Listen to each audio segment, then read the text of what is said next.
সুপ্রিয় দর্শক মণ্ডলী, স্বাগত জানাচ্ছি আজকের সংবাদপত্রে। দর্শক মণ্ডলী, আমাদের সঙ্গে রয়েছেন ডাক্তার জাহিদুর রহমান। জাহেদ, আপনাকে স্বাগত স্টুডিওতে। ধন্যবাদ আপনাকে আমাকে ডাকার জন্য। শিরোনাম দেখে নিচ্ছি। সমকালের শিরোনাম হচ্ছে জব্দের আগেই অ্যাকাউন্ট খালি করেন বেনজির, ফাঁকা ভোটকেন্দ্রে ইসির অগাধ তুষ্টি। মানবজমিন কি আছে বেনজিরের সেই ফ্ল্যাটে? সিন্ডিকেটের দুই সরকারের নিয়ন্ত্রণের বাইরে মালয়েশিয়ায় শ্রমবাজার। আমাদের সময় ২৭,০০০ কোটি টাকা ভর্তুকি কমছে, অস্ত্র প্রতিযোগিতার অর্থ শান্তিতে ব্যয় করুন। জাতিসংঘ শান্তিরক্ষা বাহিনী দিবসে প্রধানমন্ত্রী। সময়ের আলো ভেজালে ভরা খাদ্যপণ্য, বাংলাদেশের শান্তিরক্ষীরা অনুকরণীয় দৃষ্টান্ত স্থাপন করেছে। জায়গায় দিন এবার বাড়ল পানির দাম, ভোটার খরা, তৃতীয় ধাপেও একই চিত্র। আজকের পত্রিকা ২ শতাধিক ওষুধের দাম বেড়েছে, আজিজের বিরুদ্ধে অনুসন্ধানের আবেদন, দুর্নীতির অভিযোগ। কালবেলা বিএনপি সোচ্চার হচ্ছে যুগপৎ ধরে রেখেই, সামাজিক নিরাপত্তায় বাড়ছে ৭,০০০ কোটি টাকা। দেশ রূপান্তর, দায় মুক্তি পাবেন না বেনজির, ভাড়ায় গচ্চা ৬৫ কোটি। খবরের কাগজ, রেজিস্ট্রি অফিসে ব্যস্ততা, আজিজের দুর্নীতি অনুসন্ধান চেয়ে দুদকে আবেদন। সন্ধান চলছে, মানে আইজি বেনজিরের রেজিস্ট্রি অফিসে সব ব্যস্ততা চলতেছে। তার মানেটা হচ্ছে অন্য, এটা আলোচনায় আসতেছি। আলোকিত বাংলাদেশ, যেসব কারণে বাড়ল ওয়াসার পানির দাম, বিশ্ব শান্তি প্রতিষ্ঠায় বাংলাদেশ রোল মডেল, প্রধানমন্ত্রী। ইনকিলাব দায় এড়াচ্ছে দুদক, দুদক কি আজিজের দুর্নীতি তদন্ত করবে? করতোয়া ভোটারের খরা কাটছেই না, মাথার খুঁজে তল্লাশি। আনোয়ার আনার হত্যাকাণ্ড। Business standard subsidy spending set to go up. টাকা 10,000 crore for power, agriculture. সমকালের শিরোনামটা দিয়ে শুরু করি। সমকালের শিরোনামটা হচ্ছে যে আপনার জব্দের আগেই অ্যাকাউন্ট খালি করেন বেনজির। আপনি জানেন যে তার অ্যাকাউন্টগুলো জব্দ করা হয়েছে বা তার সহায় সম্পত্তি প্রয়োগ করা হয়েছে। তো এই সমস্ত এটা আর কি আগেই দেওয়া হয়েছে, তিনি আগেই সরিয়ে ফেলেছেন টাকা পয়সা। মানে খুবই প্রেডিক্টেবল। আমরা এই ব্যাপার নিয়ে নিজেরা যখন কথাবার্তা বলছি তখন এটা আলাপ করেছি। আপনি আসলে কারো বিরুদ্ধে যখন কোনো ব্যবস্থা নেবেন, আমি ধারণা করি তার বিরুদ্ধে যখন রিপোর্টটা আসলে দেশের একটা জাতীয় দৈনিকে, তখন উনি ন্যূনতম বুদ্ধি থাকলেই, ওনার ন্যূনতম চাইতে অনেক বেশি বুদ্ধি আছে, ন্যূনতম বুদ্ধি থাকলে এই কাজটা করবেন। কিন্তু আমি আমার একটা কথা বলতে চাই, সেটা হলো সরকার যদি আন্তরিক হয় এই বিচারটা করার ক্ষেত্রে, আমার ধারণা ভিন্ন কারণে এই বিচারটা সম্ভবত হতে যাচ্ছে। তো সেটা আসবো পরে। তাতেও কিন্তু অসুবিধা নেই, আপনি টাকা তুলে নিয়েছেন, হয়তো টাকাটা ধরা গেল না, কিন্তু আপনার এই ট্রানজ্যাকশন, কোটি কোটি টাকা ট্রানজ্যাকশন থাকার কথা আছে, এখানে জমা থাকার কথা আছে। সুতরাং ওইটাই যথেষ্ট ডকুমেন্ট যে আপনি আসলে কি করেছেন না করেছেন। সো এটাও আপনার বিরুদ্ধে ব্যবহৃত হতে পারে। কিন্তু টাকা থাকার কোনো সম্ভাবনা আসলে ছিল বলে আমারও মনে হয়নি। এটা আসলে অনেক আগেই, মানে ইনস্ট্যান্টলি সরকারের যখন যদি ইচ্ছা থাকে ইনস্ট্যান্টলি এই কাজটা করা দরকার ছিল। এবং ভাগ্যিস আমরা বলবো, জমিগুলো তো সকাল রাতারাতি বিক্রি করে ফেলা যায় না। মানে রেজিস্ট্রি অফিসের তৎপরতার খবর দিয়েছে, কিন্তু আসলে এখন এই মুহূর্তে যে জায়গায় এসে দাঁড়িয়েছে, আমরা তাহলে এটা হতে পারে যে ওরা তো অঙ্কগুলো না ভয়ঙ্কর, মানে ৮৩ দাগ, ১১৫ দাগ, ২ দফায় গিয়ে এগুলো বন্ধ করতে বলছে। টোটাল ৬৫০ বিঘা, মানে সংখ্যাগুলো বিরাট। বাংলাদেশের একটা পার্টি বলতে একটা পার্ট। আমরা ফান করে বলছিলাম যে টুঙ্গিপাড়া, গোপালগঞ্জে তো অনেক কিছু, মানে টুঙ্গিপাড়াটা কেনা হয়নি, ব্যাপারটা এরকম। আর সব কেনা হয়েছে, 4টা ফ্ল্যাট কেনা হয়েছে একদিনে। মানে ব্যাপারগুলো কোন জায়গায় চলে গেছে। সো ঘটনাচক্রে এই জিনিসগুলো এখনো আছে।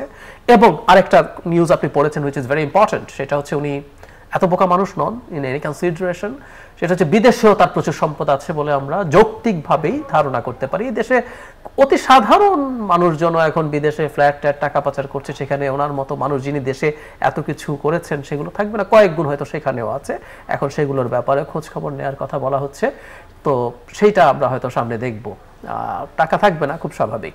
কিন্তু একটা জিনিস খুব ইম্পর্টেন্ট, এখানে একটা জায়গায় একটা পত্রিকার হেডলাইনটাও ছিল, যেমন ধরুন দুদকের একটা রোলের ব্যাপার। আমি একটু পেছনে যাই, আমাদের মনে থাকার কথা, ডেইলি স্টার একটা ডিটেইল রিপোর্ট করেছিল অন এস আলম, তারা মানি লন্ডারিং করছে এরকম, উইথ ভেরি ক্রেডিবল ডকুমেন্টস। সেই ডকুমেন্টগুলোর পর হাইকোর্ট একটা রুল জারি করেছিল সুয়ামোটো, যে 2 মাসের মধ্যে তুমি এই নিয়ে দাও। এর চাইতে আমার কাছে একটা জায়গা খুব ইম্পর্টেন্ট লেগেছে। হাইকোর্ট বলেছে তারা 3টা প্রতিষ্ঠান, দুদক, বিএফআইইউ, এখানে ও যে তারা খোঁজ খবর নিচ্ছে, বাংলাদেশ ফিনান্সিয়াল ইন্টেলিজেন্স ইউনিট এবং বাংলাদেশ ব্যাংকে শোকজ করেছে তোমরা কি করেছিলে আসলে এই যে টাকা পাচার হয়, মানি লন্ডারিং দেখার তো দায়িত্ব তোমার। আর এখানেও তাই, একজন পুলিশ অফিসার, পুলিশের আইজি ছিলেন এবং আপনাদের কাছে এখন সব তথ্য আছে, উনি যখন র্যাবের ডিজি থেকে আইজি, এই সময়ের মধ্যে ওনার এই সম্পদগুলো উনি আসলে কিনেছেন। তো দুদক আসলে কি করেছিল? এটা তো রাতারাতি আপনি শত শত বিঘা জমি কিনে ফেলেননি। এখন আজকে এটা হলো, ওনারা এখন তৎপর হয়ে উঠলেন, এই জন্য তো দুদক তৈরি করা হয়নি। সুতরাং দুদকের একটা চরম ইনক্যাপেবিলিটির যে আলোচনা আমরা করি সেটা আমরা দেখতে পাচ্ছি। এট দ্য সেম টাইম আমি যোগ করতে চাই, মানে এই তিনটা ঘটনার চাপা পড়ে গেছে। জনাব বেনজির আছেন, জনাব আজিজ আছেন, আনার আছেন, সেটা হচ্ছে একজন অ্যাডিশনাল ডিআইজি মিস্টার শিমুল, তার কি পরিমাণ সম্পদ। আমি তার নামটা আনলাম এই কারণে, 2014 সালে মিস্টার শিমুলকে কিন্তু দুদক ডেকেছিল, ডেকে তাকে যেটা করে অনেক সময় তাকে ছেড়ে দেওয়া হয়েছিল, সব ঠিকঠাক আছে। আজকে আবার তার সম্পদ অনুসন্ধান করা হচ্ছে এবং এখানেও বিভিন্ন দাগে ঘটনাচক্র গোপালগঞ্জে সম্পত্তি কিনেছেন, আরো দু একটা জেলায় কিনেছেন, শ্বশুরকে দুটো জাহাজ কিনে দিয়েছেন, মানে ভাবির নামে ধানমন্ডিতে ফ্ল্যাট কিনেছেন, স্ত্রীর নামে শত শত একর জমি আছে, 200 ভরি স্বর্ণ আছে। মানে এই যে এই ভদ্রলোককে আগে একবার ডাকা হয়েছিল দুদকে, কিন্তু কোনো পদক্ষেপ নেওয়া হয়নি, এখন আবার ডাকা হয়েছে। এই যে ডাকা হয় বা পদক্ষেপের কথা, তখন তাকে কে বাঁচালো? এখন নানান রকম কথাবার্তা প্রচলিত আছে। ওনাকে দুদক তো এমনি ডাকেনি, ডেকেছে কোনো না কোনো কারণে। আমি ব্যক্তিগতভাবে মনে করি এই যে এখন জনাব বেনজিরকে যে কারণে দুদকে যেতে হচ্ছে সেটার সাথে এটা রিলেটেড হতে পারে। কেন বলছি, দুদক কি বললেই হয়, আমরা শোরগোল তো অনেককে নিয়ে করেছি। আমরা সাবেক ভূমিমন্ত্রী জনাব সাইফুজ্জামান চৌধুরী, ওনার সম্পদ উনি বৈধভাবে অর্জন করে থাকতে পারেন, ওনারা বিরাট ব্যবসায়ী পরিবারের সন্তান, কিন্তু অভিযোগ ছিল উনি হলফনামায় সম্পদ গোপন করেছেন, আর টাকাটা তো নিয়েছেন। আমি আসছি, আপনি আপনার বৈধ টাকাও যদি বাংলাদেশ থেকে পাঠান, মানি লন্ডারিং একটা আন্তর্জাতিক ভাবে একটা ফৌজদারি অপরাধ। একটু আগে সালামের কথা বললাম, কইকা তাদের বিরুদ্ধে তো কোনো রকম কোনো ন্যূনতম তদন্ত হচ্ছে না। সো জনাব বেনজিরের দিকে এখন সরকারের খুব সর্বোচ্চ পর্যায়গুলো থেকেও কিন্তু পজিটিভ নট, যে না এটা আমরা করব। এবং আমরা আজকে নিউজে দেখলাম জনাব আজিজের ব্যাপারে তদন্ত করার জন্য দুদকে চিঠি দেওয়া আছে। তার মানে আসলে আপনি দুদককে যখন অ্যাক্টিভ হতে দেখেন, এটা আদতে কোনো স্বাধীন সংস্থা না, সরকার পজিটিভ নট দেয়, নেয়ার পরেই বা পদক্ষেপ নেয়। সুতরাং জনাব শিমুলের কথা যে বললাম, তাকে আগে যখন আনা হয়েছিল তখন কেউ না কেউ তাকে বাঁচিয়েছিল, খুব পাওয়ারফুল কেউ বাঁচিয়েছিল। আজকে আবার কোনো পাওয়ারফুল তার পাশে নেই বলে তিনি আবার বিপদে পড়তে যাচ্ছেন, এই সম্ভাবনা খুব সিরিয়াসলি আমরা দেখতে পারি। এবং জনাব বেনজিরের ক্ষেত্রে ব্যাপারটা তাই, এটা আসলে আদতে সরকারের দুর্নীতির বিরুদ্ধে জিরো টলারেন্স বা দুদক এবং ওনারা যেটা বলেন যে বিচার বিভাগের স্বাধীনতার বিরাট প্রদর্শনী, একেবারেই না। এটা আসলে ইন্টারনাল কনফ্লিক্ট। আমি প্রায় বলি বাংলাদেশ তো আসলে একটা অলিগার্কিতে পরিণত হয়েছে। একটা অলিগার্কিতে যেটা হয়, অনেকগুলো পাওয়ারফুল অলিগার্কস থাকে, বিজনেস অলিগার্কস, অ্যাডমিনিস্ট্রেশনের অলিগার্কস, তাদের মধ্যে ক্রমাগত কনফ্লিক্ট হতে থাকে। কারণ আপনি যে কনফ্লিক্টে আপনার শক্তি প্রদর্শন করতে পারবেন, যে পাইটা আছে সেটার কত বেশি আপনি পেতে পারেন, একটা কেকের কত বেশি অংশ আপনি নেবেন, সেটা এনশিওর করতে পারে। সেই ঘটনার কারণেই এই ঘটনাগুলো ঘটছে। তো এর পিছনে কি নিশ্চয়ই অন্য কোনো কারণও আছে? আরেকটা কারণ আমি একটু যোগ করতে পারি, সেটা হলো সম্প্রতি আমরা অনেকে হয়তো খেয়াল করেছি, এবং আমাদের, আমি সরি এইভাবে বলার জন্য, আপনিও মিডিয়ার মানুষ, পত্রিকার মানুষ, আমাদের অনেক পত্রিকা জনাব ডোনাল্ড লু যে আসলেন তার বক্তব্য বা অনেক কিছুকে সঠিক ট্রিটমেন্ট দেয়নি। যেমন ধরুন ডোনাল্ড লু অল্প কয়েক মিনিট কথা বলেছেন সাংবাদিকদের সাথে, সবাই হেডলাইন কি করলো, প্রায় সবাই উইথ সাম এক্সেপশনস, সেটা হচ্ছে পেছনের দিকে আর তাকাবো না, সামনে এগিয়ে যাবো ইত্যাদি। ঠিক আছে, এটা গুরুত্বপূর্ণ। ডোনাল্ড লুর বক্তব্যটা আমি শুনেছি, ওনার ওই সাংবাদিকদের সাথে যতক্ষণ কথা বলেছে তার মধ্যে শেষ অংশে এসে উনি করাপশনের বিরুদ্ধে কথা বলার কথা বলেছেন, এবং এটাকে আমরা একটা কনটেক্সটে দেখতে চাই। এই করাপশন নিয়ে যখন আলাপ হয়, আমাদের মিস্টার নেফিউ বলে এক ভদ্রলোক এসেছিলেন, আমরা অনেক ঘটনার মধ্যে চাপা পড়ে যাই, যার নিজের একটা বই আছে, দ্য আর্ট অফ স্যাংশনস, এই নামে বই লিখেছেন উনি, এবং উনি এই করাপশন নিয়ে কাজ করে, কিভাবে স্যাংশন কাজ করে কিনা, কতটুকু করে, এটার এক্সপার্ট। তখনও কিন্তু করাপশন নিয়ে আলাপ হয়েছে, জনাব ব্লু বলে গেছেন। এবং জনাব আজিজের যে স্যাংশনটা আমেরিকার দিক থেকে আসলো, আমি এই কনটেক্সটেই দেখতে চাই, this is the first time in our country. এর আগে যে 6 জন ব্যক্তি স্যাংশন পেয়েছিলেন তারা ম্যাগনিটস্কি অ্যাক্টে পেয়েছিলেন, এবং সেটা ছিল হিউম্যান রাইটস ভায়োলেশনের জন্য। এবার প্রথম বাংলাদেশের একজন মানুষ দুর্নীতির জন্য স্যাংশন পেলেন, 1। 2 হচ্ছে article 7130, if I am not wrong, of এটা সি, যেটা ওটা একটা সাবহেডিং আছে, ক্লিপ্টোক্রেসি অ্যান্ড হিউম্যান রাইটস। ক্লিপ্টোক্রেসি হচ্ছে আসলে ওই যে সরকার যে দায় আনানোর চেষ্টা করছে, ওটা ব্যক্তির সমস্যা, এটা তো আসলে ব্যক্তির সমস্যা না। ক্লিপ্টোক্রেসি ইজ এ সিস্টেম, যেখানে পুরো সিস্টেমটাই দুর্নীতিগ্রস্ত, শাসন ব্যবস্থার পুরোটাই দুর্নীতিগ্রস্ত। সোজা বাংলা বলতে এটাকে চোর, বাংলা বলে এটাকে চোরদের শাসন বলে। সো ওই ক্যাটাগরিতে তাকে দেয়া হয়েছে। ফলে আমরা দুর্নীতির দায়ে যখন কাউকে শাস্তি দেওয়া হয় তার ডাইমেনশন কিন্তু অনেক বড়। এর আওতায় যে কেউ পড়তে পারেন। একটা অলিগার্কি তো বিভিন্ন রকম অলিগার্কস আছে, সবাই কিন্তু অ্যাপারেন্টলি হিউম্যান রাইটস ভায়োলেট করেন না। যেমন একটা উদাহরণ দেই, ধরুন প্রশাসনের একজন মানুষ প্রশাসনে কাজ করেন, উনি সাধারণত মোটা দাগে দেখা যায় হিউম্যান রাইটস ভায়োলেট করছেন না, তো উনি ওনাকে সেফ মনে করতে পারতেন। একজন ব্যবসায়ী হিউম্যান রাইটস ভায়োলেট করছেন না সেই অর্থে, পুলিশ বা আর্মড যেসব ফোর্স আছে তারা করে। কিন্তু এখন যখন দুর্নীতি নিয়ে হচ্ছে, এনিবডি ক্যান বি ইনক্লুডেড। সুতরাং সরকারের দিক থেকে এই পদক্ষেপগুলো নিয়ে এক ধরনের চেষ্টা যে না আমরা নিজেরাই ব্যবস্থা নিচ্ছি, নেব, সেইটা একটা প্রদর্শনী করার চেষ্টা হতে পারে। অ্যাট দ্য সেম টাইম আমরা হয়তো এটাকে মেলাতেও পারবো এভাবে, প্রথম যখন স্যাংশন হয়েছিল র্যাব এবং তার কর্মকর্তাদের বিরুদ্ধে, তখন সরকার কিন্তু অত্যন্ত অ্যাটাকিং ছিল আমেরিকার বিরুদ্ধে। আমাদের মনে আছে তীব্র সমালোচনা, তোমাদের মানবাধিকারের কি অবস্থা, তোমরা কিভাবে আমাদের মানবাধিকার নিয়ে বলো, এবং তাচ্ছিল্য। বিএনপি লবিস্ট নিয়োগ করে এটা দিয়েছে, আমরাও লবিস্ট নিয়োগ করছি, আমরা মামলা করছি, সব ঠিক হয়ে যাবে, এই ধরনের তুচ্ছ তাচ্ছিল্য করার কিন্তু চেষ্টা হয়েছে। এবার একেবারেই না, এবার জাস্ট চেষ্টা করেছে, এটা সরকারের ব্যাপার না, এটা ব্যক্তিগত, কিন্তু পাল্টা যে আক্রমণ আমেরিকাকে সেটা করছে না। আমরা যদি এই পুরো কনটেক্সট মেলাই তাহলে এটাও হতে পারে যে সরকার তো আমাদের চাইতে বেশি ইনফর্মড, সুতরাং এই দুর্নীতি নিয়ে সম্ভবত এবার সামনে আমেরিকার দিক থেকে কোনো না কোনো কিছু আসার সম্ভাবনা আছে। এখন নিজে কিছু প্রিএমপ্টিভ স্টেপস নিয়ে দেখানোর চেষ্টা যে আমরা তো এই ব্যাপারে শক্ত হচ্ছি। ধন্যবাদ আপনাকে। গুরুত্বপূর্ণ তথ্য নিয়ে ফিরছে ডিবি টিম, অর্থাৎ আপনি জানেন আনোয়ারুল আজিম আনারের হত্যাকাণ্ড, যে মানে ডিবি টিম গিয়েছিল কলকাতায়, সেখান থেকে তারা ফিরছেন। তো এখানে লেখছে গুরুত্বপূর্ণ তথ্য। এই হত্যাকাণ্ডটাকে আপনি কিভাবে দেখছেন? এটার একটা খুব মানে প্রথম কথাটা হচ্ছে যেভাবে তদন্ত হচ্ছে, এই মানুষটা মারা গেছেন কিনা, মানে আমরা কোনো কিছুর আগেই সব কথা বলে ফেলতে শুরু করলাম। আমরা যদি একটু প্রথম দিকে আসি, আপনি ঘটনার 3 দিন বা 4 দিন পরে স্বরাষ্ট্রমন্ত্রী বলছেন যে আমরা তাদেরকে চিহ্নিত করছি, অথচ এই ঘটনা ঘটার সাথে সাথে বলছেন বাংলাদেশি এরা খুন করেছে। এটা বলা হয়ে গেল এবং আমাদের বরাতে কলকাতার টিভি এবং পত্রপত্রিকা নিউজ করলো। আমি অনেকগুলো চ্যানেল তখন কলকাতায় দেখার চেষ্টা করলাম তারা কি বলছে, তারা সব আমাদেরকে রেফার করে কথা বলছে। তারপর এখন শেষ পর্যন্ত যে জায়গায় আসলো, যে রকম ভাবে হলো, আমি একটা কথা মনে করি সেটা হচ্ছে ওনার হত্যার প্যাটার্নটা আলোচনা হওয়া উচিত। অ্যাট দ্য সেম টাইম ওনার হত্যা, আমাদের একটা সোসাইটিতে একটা ট্রেন্ড আছে এরকম যে একটা খারাপ মানুষও যখন মারা যায়, যেহেতু উনি জাগতিক হিসাব নিকাশের বাইরে চলে গেছেন, আমরা এক ধরনের কন্ডোল করি, আমরা তাকে খারাপ নিয়ে আলোচনা করি, কিন্তু এই ভদ্রলোকের ব্যাকগ্রাউন্ড সম্পর্কে যেসব তথ্য আমাদের সামনে উঠে এসছে এবং তার সাথে তাকে সরকারি দল থেকে যেভাবে ডিফেন্ড করার চেষ্টা করা হচ্ছে, এটা আমাদের রাজনৈতিক স্ফিয়ারে আলোচনার খুব সিরিয়াস বিষয় থাকবে। ধরুন ওনাকে খুন করছে, আপনার সাথে কারো ক্ষুব্ধতা আছে, আমরা এরকম কারণে খুন করে ফেলি, কিন্তু আপনি খুন করে যখন ডেড বডিকে বিকৃত করেন, যুদ্ধের সময়ও যখন আপনি কোনো ডেড বডিকে বিকৃত করেন, এটাকে কিন্তু খুব সিরিয়াসলি নেওয়া হয়। আপনি ডেড বডি বিকৃত করতে পারেন না।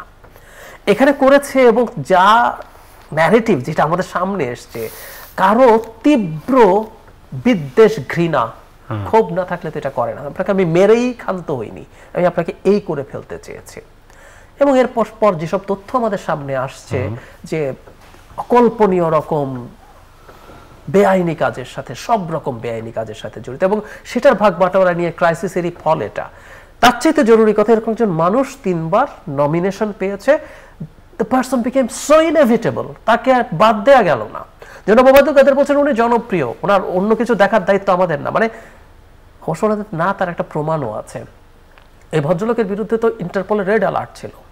9 সালে ক্ষমতায় আসার পর এটা সরানো হয়েছে এবং 21টা মামলা, প্রত্যেকটা ভয়ঙ্কর সব অপরাধের মামলা, সেগুলো থেকে তাকে মুক্তি দেয়া হয়েছে এবং একটার পর একটা দফায় নিয়ে যাওয়া হয়েছে।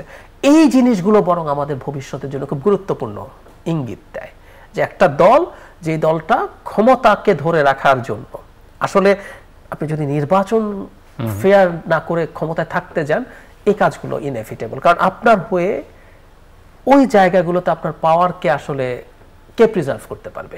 ধরুন আওয়ামী লীগের, আমরা অন্যদেরকে সরিয়ে রাখি, আর ডেসপাইট অল দ্য ক্রিটিসিজমস, উনি যেমন তার চাইতে তুলনামূলকভাবে অনেক ভালো আওয়ামী লীগের কেউ সিটে ছিল না, ছিল, ডেফিনেটলি ছিল, চোখ বন্ধ করে আমরা বলে দিতে পারি, কিন্তু উনি থাকেন তো। যারা বদির বিরুদ্ধে ভীষণ অভিযোগ আসার পর আমি আমার ডকুমেন্ট দিয়ে বলছি না, এক সময় বাংলাদেশে ইয়াবা চোরা কারবারির সাথে জড়িত মানুষদের লিস্ট করেছিল বাংলাদেশের 3টা গোয়েন্দা সংস্থা, প্রত্যেকটাতে টপে তার নাম ছিল। আচ্ছা, আপনি ওনাকে সরালেন কাগজে কলমে, কিন্তু তার স্ত্রীকে নমিনেশন দিলেন, যিনি আদতে আসলে রাজনীতির মানুষ না, ডিফ্যাক্টো এমপি আসলে ওখানে জনাব বদি, আপনি ওনাকেও তো সরাননি কেন? তার মানেটা হচ্ছে এই, ওখানে আওয়ামী লীগের কোনো না কোনো ভালো মানুষ তো ছিল, ওনার চাইতে তুলনামূলকভাবে, আপনি এদেরকে দেন না। এরকম আরো অনেক লম্বা তালিকা করা সম্ভব। যে আলাপটা আমাদের করা উচিত হবে সেটা হচ্ছে, আপনি যখন এইভাবে ক্ষমতায় থাকতে চান তখন আসলে আপনার এরকম মানুষই লাগবে যে আসলে বিরোধীদেরকে ওই জায়গায় দমন করে ফেলবে। সো ওই রকম মানুষকে আপনি দেন, নাম্বার 1। নাম্বার 2 হচ্ছে, তাদের হাতে যে বেসুমার ইনকাম তারা করছেন বিভিন্ন রকম অবৈধ কাজের মাধ্যমে, সেগুলোরও তো একটা বিরাট হিস্সা বিভিন্ন দিকে যায়। সুতরাং দারুণ বেনিফিশিয়াল, আপনি বেনিফিটেড হতে পারেন ফিনান্সিয়ালি, এবং আপনি ওখানে একজন কথ্য ভাষায় যদি বলে একজন লাঠিয়াল রাখতে পারলেন, যিনি বিরোধী দল থেকে শুরু করে ন্যূনতম বিরোধী মতকে ওখানেই অঙ্কুরে বিনষ্ট করে দেবে। এইসব কারণে এটা বাড়ছে, এবং প্রতিবার যখন নির্বাচন হতে থাকবে এইভাবে প্রতিবার এই সংখ্যাগুলো, এখনো 2-4 জনকে আপনি খুঁজতে দেখতে পারেন যারা পলিটিশিয়ান, তারা মানুষের জন্য কাজ করে, আওয়ামী লীগের মধ্যে হয়তো পাবেন, এটার সংখ্যাটা পরের বার হয়তো দেখবেন একজনও নাই। এই মানুষগুলোই প্রিফেল করবে। সো যেন আনারের মৃত্যুর পর এই আলাপটাই আমাদের প্রধান আলাপ হওয়া উচিত, যে আমরা কাদেরকে রাজনীতিতে নিয়ে আসছি, কাদেরকে তার গা থেকে ক্রিমিনালের সব রকম পোশাক খুলে সব রকম কালিমা তুলে দেওয়ার চেষ্টা করে তাকে আমি ওখানে বসাচ্ছি, এবং আপনি অন করছেন। উনি কি ছিলেন, আই ডোন্ট কেয়ার, এটা তো আওয়ামী লীগের মতো একটা দল বলতে পারে না। তাত্ত্বিকভাবে বলছে, একটা মানুষ যদি জনপ্রিয় হন, জনপ্রিয় হওয়ার কতটা আমি জানি না, না জেনেই বলছি, কিন্তু যদি হনও, এরকম একজন মানুষকে তো আসলে জনপ্রতিনিধি সো কল্ড আপনি তো তা মনে করেন, করতে পারেন না তো। কিন্তু দেখুন আমাদের রাজনীতি এখন ওই জায়গায় চলে গেছে, যেমন ধরুন যারা বেনজির এবং আজিজের ক্ষেত্রে ডিসওন করছে কাগজে কলমে, না এটা ওদের ব্যক্তিগত, আমরা দেখছি যা করে করুক, কিন্তু যারা মানারকে কিন্তু আপনি ওন করছেন না। এটা কি দায় এড়ানো সম্ভব? No way. আমি একটু যোগ করি, জনাব আজিজকে যখন স্যাংশন দেয়া হলো, মানে যে কেউ পড়লেই পারে, ইংরেজিটা আছে, বাংলাদেশি পত্রিকা বাংলা করে সবাই করেছে, ওখানে খুব স্পষ্টভাবে বলা, দুর্নীতি কথা বলা হয়েছে, বলা হয়েছে তার কর্মকাণ্ডের কারণে বাংলাদেশের গণতান্ত্রিক প্রতিষ্ঠানগুলো আন্ডারমাইন্ড হয়েছে এবং সেগুলোর প্রতি জনগণের আস্থা কমেছে। সুতরাং উনি ওই পদে গেছেন, আর কথাটা খুব সোজা, মানে ওই পদে না থেকে ক্যান ইউ ডু দ্যাট? জনাব আজিজের যেটুকুলো জিনিস আমাদের সামনে কেনাকাটা রিলেটেড বলি, বা তার ভাইদেরকে নিয়ে, আমি প্রায় একটা কথা এইভাবে বলছি, আমি আরো 2-1টা চ্যানেলেও বলেছি, এখানেও বলি, ধরুন আমার 3 ভাই খুন করেছেন, তাদের বিচারে সাজা টাজা হয়ে গেছে, আমি চাইলে কি সেটা ক্ষমা করে দেয়া হবে? হবে না, নো ওয়ে। ওনার দেয়া হয়েছে, এর মধ্যে একজন তালিকাভুক্ত শীর্ষ সন্ত্রাসী, তার দেশে পালিয়ে যাওয়ার জন্য একেবারে বেনামি জাতীয় পরিচয়পত্র, বাবা মায়ের নামও পাল্টে ফেলা হয়েছে এবং পাসপোর্ট তৈরি করা হয়েছে।